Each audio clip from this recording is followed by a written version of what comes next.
감미로운 목소리의 또 주인공, 그래서 발라드의 장인으로 불리는 가수 성시경 씨가 금전적인 피해를 당했는데 이게 알고 봤더니 안진용 기자님 10년 넘게 알고 지낸 매니저였다면서요? 네, 맞습니다. 10년 넘게 일을 함께해온 매니저가 금전적인 문제를 끼쳐서 결국은 해고 처리했다는 소식인데요. 네. 사실 성시경 씨 같은 경우는요, 큰 소속사가 아니라 작게 본인의 회사를 유지를 해왔습니다. 그래서 업무를 보는 인원도 굉장히 적은 편이죠. 그런데 그동안 확인을 해보니까 성시경 씨에 관련된 공연과 방송은 물론 광고 행사 등의 실무를 담당해 왔는데 여러 금전적 문제가 발생된 게 확인이 돼서 이 부분에 대해서 이미 이제 피해 확인 범위를 확인 중이라고 하는데 상당히 큰 양이라고 합니다. 구체적인 액수는 조금 더 확인을 해봐야 되는데 현재 성시경 씨는 이에 대한 충격으로 연말에 있는 공연에도 큰 지장을 끼치고 있는 상황이라고 합니다. 그렇군요. 공연을 할까 말까 고민을 하고 있는 것으로 전해지고 있는데 혹시 정확한 피해 금액이 나온 게 있습니까, 양현 변호사님? 아직까지 제가 이제 최신 보도를 찾아봤을 때는 없고요. 네. 이 매니저가 그 인연도 오래되고 사실 성시경 씨 유튜브에도 많이 나오고 그런 사람이에요. 성시경 씨랑 정말 뭐 형제 같은 사람이다 그렇게 알려지고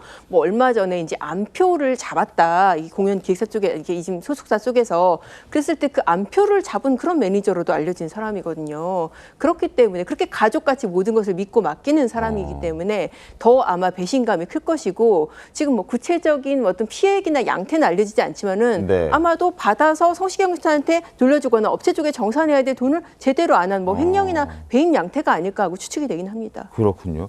연예인들 사이에서는 꼭 성시경 씨뿐만 아니라 뭐 이렇게 잘 알고 지내는 지인이라든지 혹은 뭐 정말 형제처럼 생각하는 어떤 지인들에게 안진용 기자님 사기를 당하는 경우가 꽤 많더라고요. 네, 가장 최근에도 혼성그룹 코요태 멤버 백가 씨가 친구의 결혼식에 다녀왔는데요. 네. 연락이 온 겁니다.